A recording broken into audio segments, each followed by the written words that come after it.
Hey guys, welcome back. आज मैंने तुम लोगों के लिए और एक नया अलग तरीके का कुछ क्वेश्चंस लेके आया हूँ। और जैसे तुमको दिख रहा है, एक कैपेसिटर के अंदर मल्टीपल डाइलेक्ट्रिक्स इंसर्टेड है और हमको ऐसे केस में ये बताना है कि इस पूरे सिस्टम का इक्विवेलेंट कैपेसिटेंस कितना होगा। ठीक है, सिंपल है, डरो मत।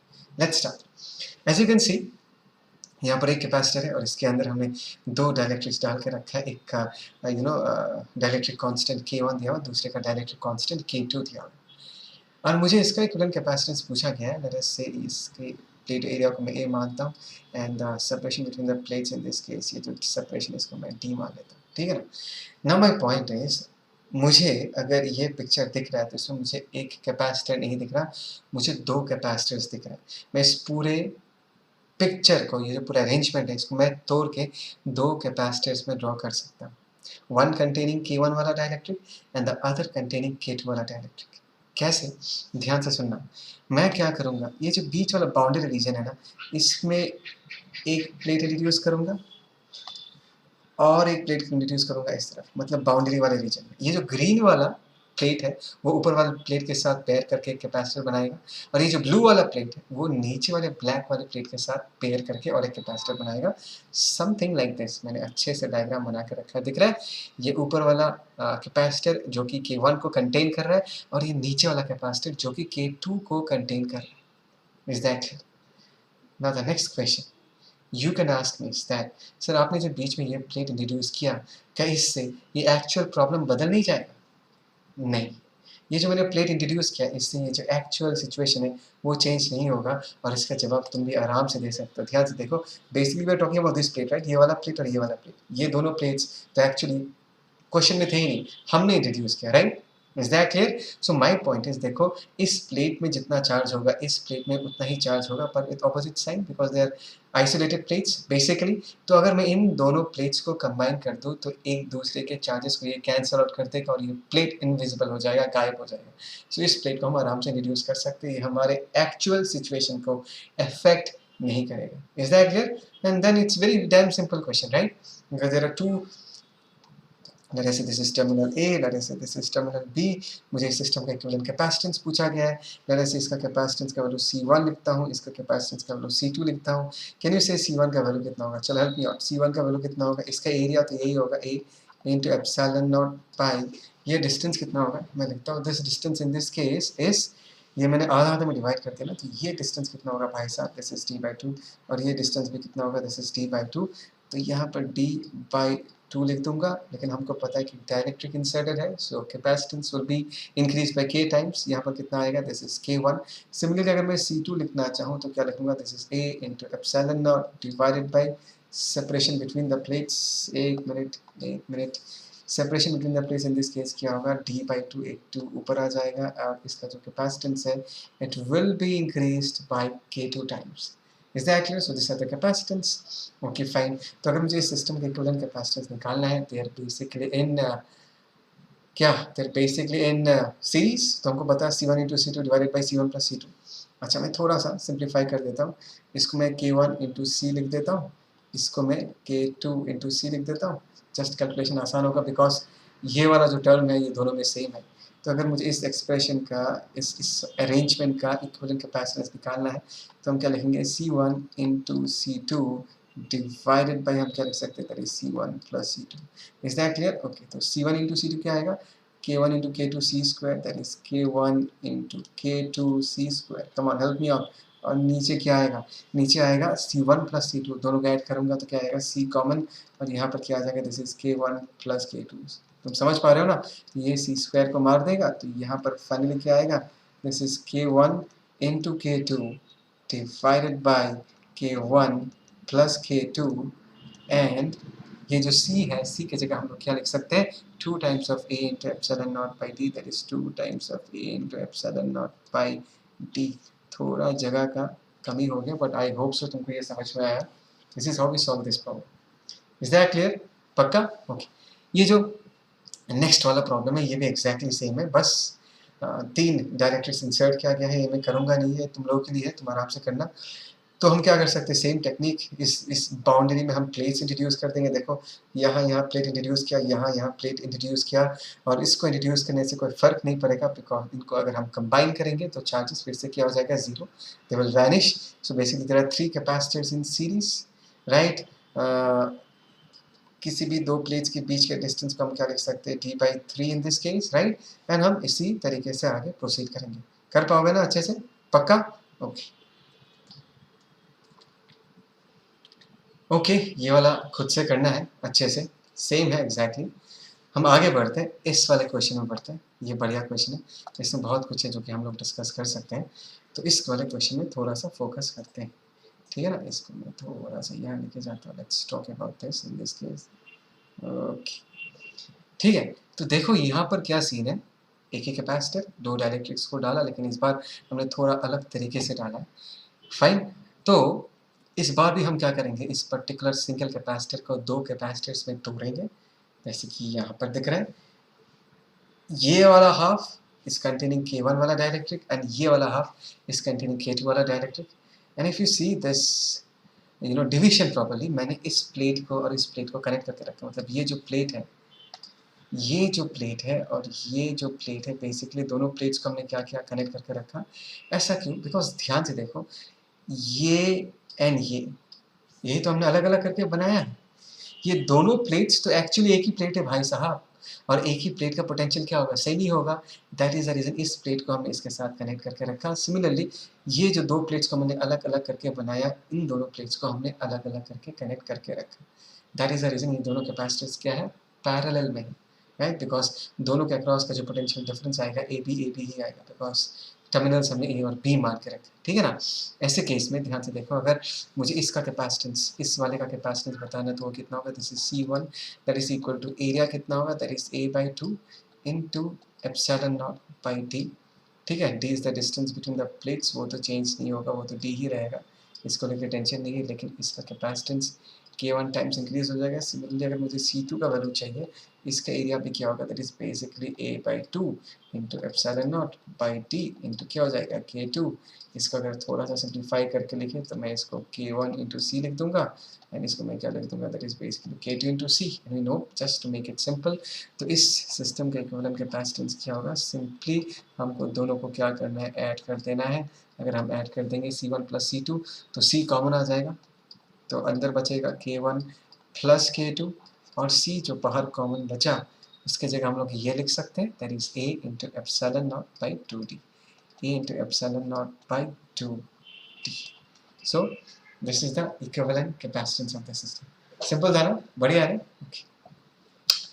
लेकिन इसमें एक बहुत इंपॉर्टेंट बात है, जो मैं तुमको कहना चाहूँगा, ध्यान से सुनना, ठीक है। देखो एक बात को समझो, मैं ये कहना चाहता हूँ कि ये वाला हाफ जो है, मैं इसको मिटा देता हूँ, एक मिनट। ये वाला जो टुकड़ा है जो कि K1 डायरेक्ट्रिक को पकड़ कर रखा है, मतलब इसके अंदर है, इस वाले सरफेस में जो चार्ज डेंसिटी आएगा, दैट इज सिग्मा 1, और ये इस प्लेट में जिसने K2 को अपने अंदर पकड़ के रखा है, उस प्लेट में जो चार्ज डेंसिटी आएगा, दैट विल बी सिग्मा 2।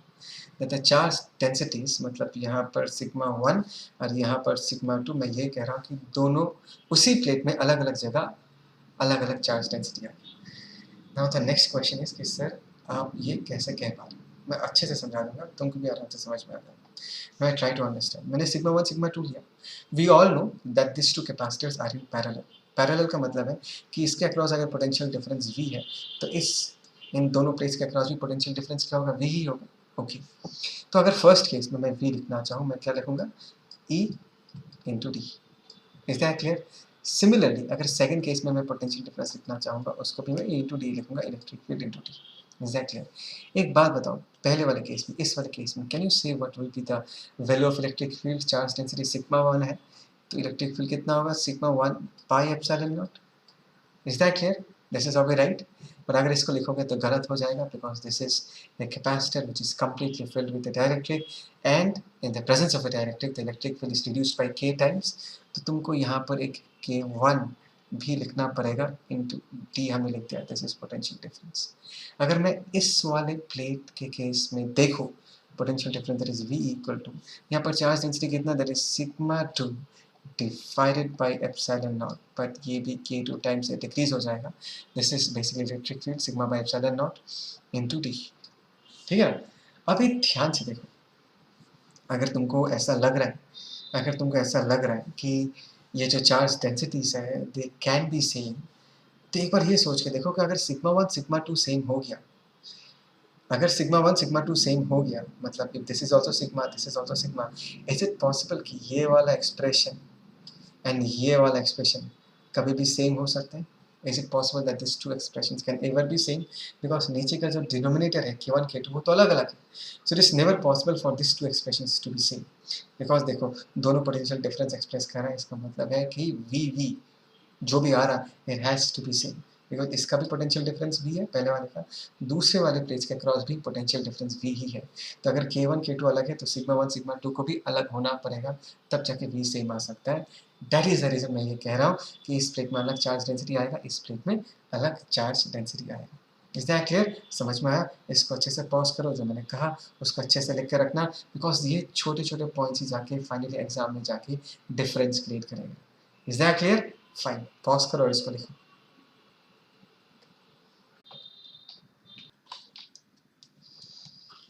ये नेक्स्ट क्वेश्चन देखते हैं. जैसे कि दिख रहा है, in this case there are 3 dielectrics inserted between a single capacitor, right. अभी हमको इक्विवेलेंट कैपेसिटेंस निकालना है. हमने बेसिक्स ऑलरेडी देख लिया कि हम क्या करते हैं, हम कैपेसिटर्स को तोड़ते हैं और कोशिश करते हैं कि हर यूनिक डाइलेक्ट्रिक एक पर्टिकुलर कैपेसिटर के अंदर रहे, और उसको हम फाइनली सिंप्लीफाई करके हम अपना इक्विवेलेंट कैपेसिटेंस निकालते हैं. ठीक है. सो इस केस में देखो, इस केस में क्या है, यहाँ पर एक डाइलेक्ट्रिक है K1, उसका डाइलेक्ट्रिक कांस्टेंट है, यहाँ पर K2 है, यहाँ पर K3. तो इसको अगर हम तोड़ना चाहेंगे तो कैसे तोड़ेंगे? इस K1 को कंटेन करने वाला यहाँ पर एक कैपेसिटर, इस K1 को कंटेन करता हुआ यहाँ पर एक कैपेसिटर होगा C1. ठीक है. ओके. और यहाँ पर हमने एक C2 कैपेसिटर कंस्ट्रक्ट किया जो कि K2 को अपने अंदर एनक्लोज करके रखा है. C3 कैपेसिटर K3 वाले डाइलेक्ट्रिक को अपने अंदर एनक्लोज करके रखा है. तो ऐसे करके हम तोड़ के आराम से निकाल सकते हैं. That is not a big deal. But यहाँ पर मैं एक चीज़ आप लोगों को समझाना चाहूँगा. देखो, you need to understand something. We see properly यहाँ पर ना, इस जगह पर हमने क्या किया, एक प्लेट इंट्रोड्यूस कर दिया. दिख रहा है ना? Now you need to understand something. ये जो प्लेट है, ये पूरा plate, it has to be an equipotential surface, right? Because plate एक मेटालिक कंडक्टर होता है, it has to be an equipotential surface. तो in this case, इस पर्टिकुलर जगह पर अगर मैं कोई प्लेट को इंट्रोड्यूस कर रहा हूँ, तो इस जगह को इक्विपोटेंशियल होना पड़ेगा, तब जाके उसके जगह पर एक मेटल प्लेट में डाल सकता हूँ. अगर ये जगह ही खुद इक्विपोटेंशियल नहीं है, तो इस जगह पर मैं कोई मेटल प्लेट से रिप्लेस नहीं कर सकता. बिकॉज अगर मैंने मेटल प्लेट डाला, उसको तो वो तो इक्विपोटेंशियल हो ही जाएगा. तुमको समझ में आ रहा है मैं क्या कह रहा हूँ?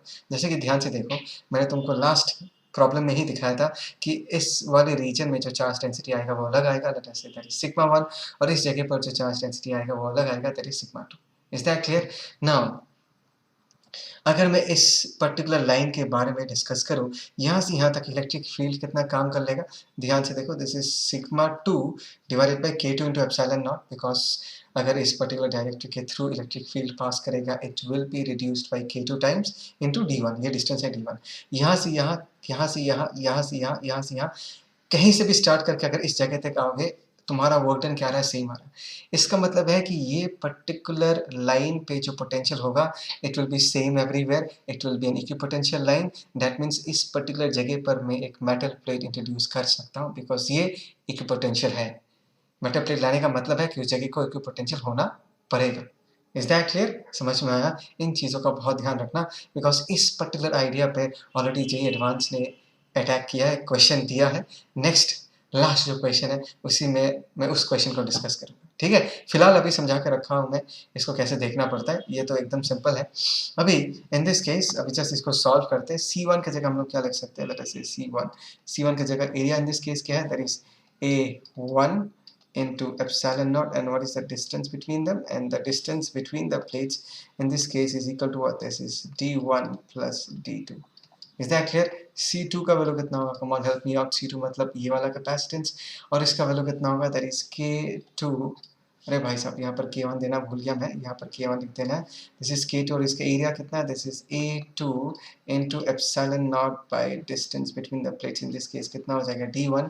सिमिलरली अगर मैं C3 लिखना चाहूँ, C3 इन दिस केस कितना हो जाएगा, दैट इज K3, इसका एरिया तो A2 ही रहेगा into epsilon not divided the distance between them, in this case distance between the plates is what, D2। तो C1 C2 C3 का वैल्यू हमने लिख लिया। This is a very simple circuit, these two are these two basically are in series, तो इसका equivalent कितना आएगा, C2 into C3 divided by C2 plus C3। और ये पूरा कॉम्बिनेशन C1 के साथ क्या होगा, पैरेलल में होगा, तो C इक्विवेलेंट की जगह हम लोग क्या लिख सकते हैं, ध्यान से देखो, that is C1 plus C2 into C3 divided by C2 plus C3। Is that clear?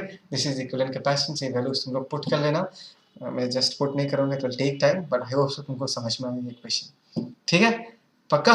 फिर आगे बढ़ते हैं।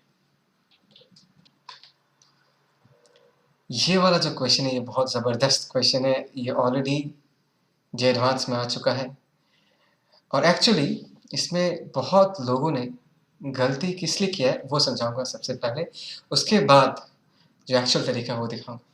देखो, ये एक हमारे पास कैपेसिटर है जिसके अंदर 3 डाइलेक्ट्रिक्स है, K1 K2 K3, ठीक है ना, और 2 टर्मिनल्स है X एंड Y। मुझे इक्विवेलेंट कैपेसिटेंस पूछा गया, we need to find out the equivalent capacitance in this case. तो एक बात समझो कि अब तक हमने जितना बार ऐसा प्रॉब्लम सॉल्व किया है, हमने बड़े कैपेसिटर को छोटे छोटे मिनी कैपेसिटर्स में तोड़ा है, और हर मिनी कैपेसिटर अपने अंदर एक पूरे यूनिक डाइलेक्ट्रिक को कंटेन करता है।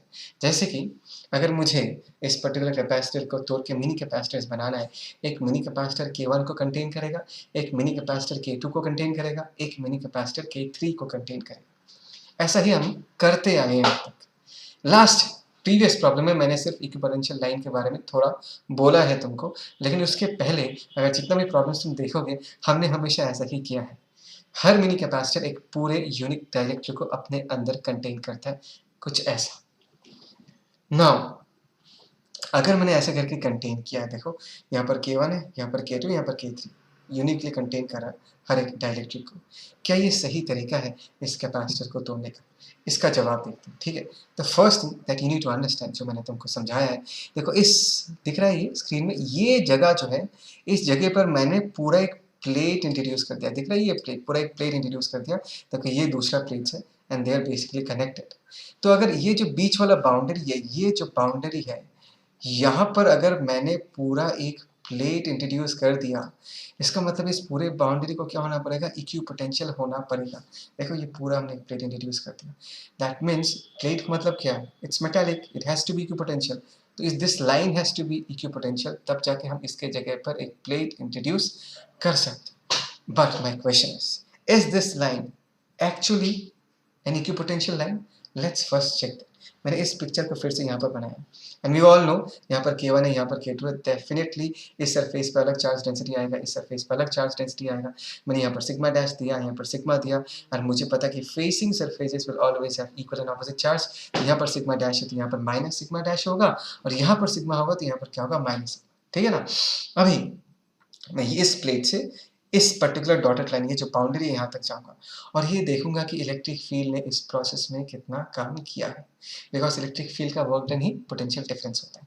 तो इस रीजन पे, इस पर्टिकुलर जगह पर चार्ज डेंसिटी है सिग्मा डैश, मैं सिर्फ मैग्नीट्यूड देख रहा हूँ, तो वर्क डन कितना हो गया इन दिस केस, मैं इस तरफ गया हूँ, that is sigma dash by epsilon not, K3 से डिक्रीज हो जाएगा इलेक्ट्रिक फील्ड इंटू D/2, ये जो डिस्टेंस, ये डिस्टेंस D/2, ध्यान से देखना, ये हो गया इलेक्ट्रिक फील्ड का work done. Is that clear? Similarly अगर मैं इस प्लेट से इस डॉटेड लाइन तक जाऊंगा तो इलेक्ट्रिक फील्ड कितना काम करेगा, sigma by K3 epsilon not into D/2।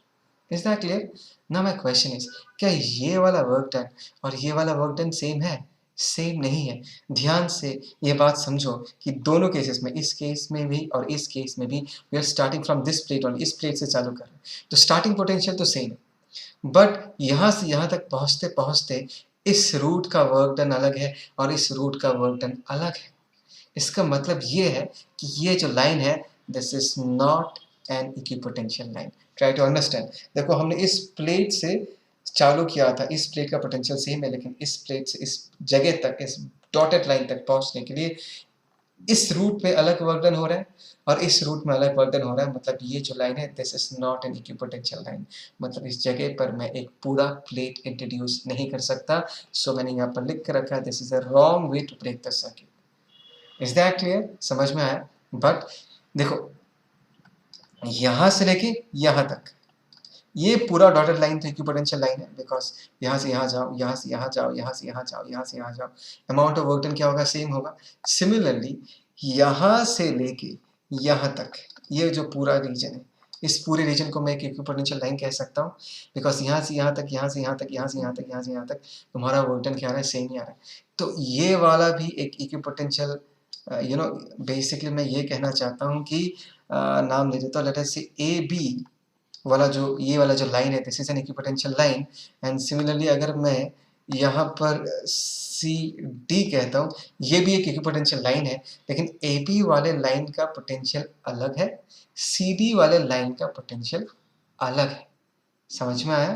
Okay. तो ए बी वाले लाइन में, ए बी वाला लाइन अगर इक्विपोटेंशियल है तो सिर्फ ए बी वाले रीजन में हम एक प्लेट इंट्रोड्यूस कर सकते हैं, जो कि मैंने इस डायग्राम में किया। देखो ये ऊपर वाला प्लेट है और ए बी वाले सेक्शन में हमने एक प्लेट इंट्रोड्यूस किया, एंड इस डॉटेड लाइन के नीचे ये वाला जो पोर्शन है माइनस सिग्मा जिस प्लेट में चार्ज है उसको हमने और एक प्लेट के साथ क्या बोलते हैं पैर किया, बिकॉज देखो ये पूरा लाइन क्या होगा? एक पोटेंशियल लाइन, एंड अगर मैं इन दोनों प्लेट्स को कंबाइन करूंगा तो एक दूसरे के चार्जेस को कैंसिल आउट कर देगा, ये प्लेट वैनिश हो जाएगा। सिमिलरली इस वाले रीजन में मैं और एक प्लेट इंट्रोड्यूस कर सकता हूँ, तो ये वाला प्लेट इस वाले प्लेट के साथ एक पेयर बनाएगा और ये वाला प्लेट इस वाले प्लेट के साथ एक पेयर बनाएगा। तो यहाँ पर देखो ध्यान से, यहाँ पर देखो मैंने फिर से एक प्लेट इंट्रोड्यूस किया, मतलब इस रीजन में सी डी वाले रीजन में हमने एक प्लेट इंट्रोड्यूस किया, जो कि करेक्ट है बिकॉज सी डी वाला लाइन एक इक्विपोटेंशियल लाइन है। तो the correct way of breaking this particular circuit is, जो मैंने तुमको अभी जस्ट नाउ दिखा के रखा है, दिख रहा है? This is the correct way to, corrected way नहीं, sorry, this is the correct way to do this. Is that clear? This is the correct way to break this circuit. अभी तो सिंपल है, आराम से कर सकते हो, राइट? इस पर्टिकुलर सर्किट को तोड़ सकते हो, जैसे कि तुमको दिख रहा है। हमको एक कैलकुलेशन अगर करना है तो इसको सबसे पहले हम सी का वैल्यूज लिख लेते हैं कि सी का वैल्यूज क्या क्या है। देखो दोनों प्लेट्स का, इनफैक्ट चारों कैपेसिटर्स का एरिया क्या है? A by two, A by two, A by two, A by two, right?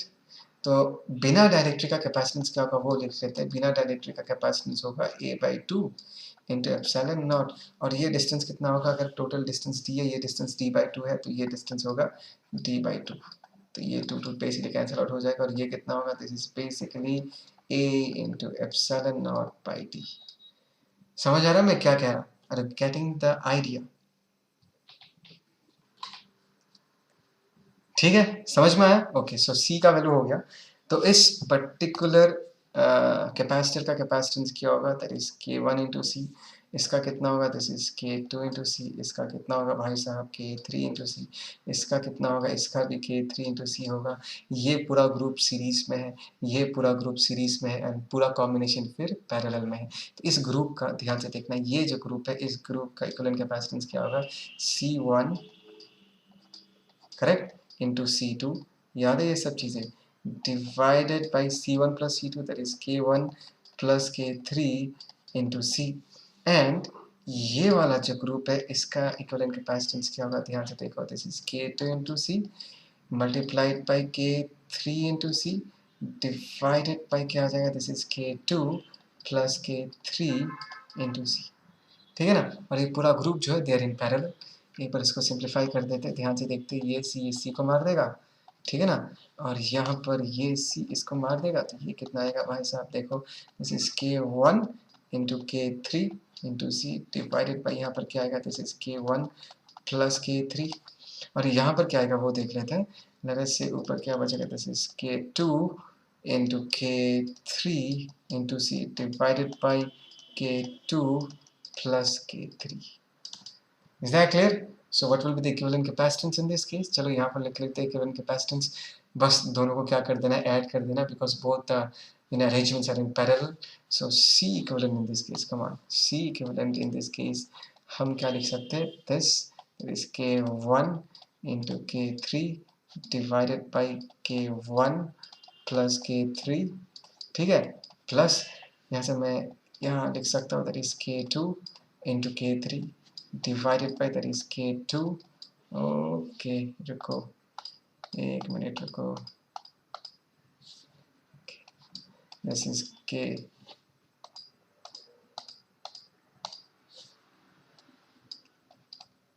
अरे 1 मिनट रुक जाए, this is K2 plus K3, come on, और हमने क्या किया, C को बाहर रख दिया दोनों से, C का वैल्यू हमने यहाँ पर लिख के रखा है।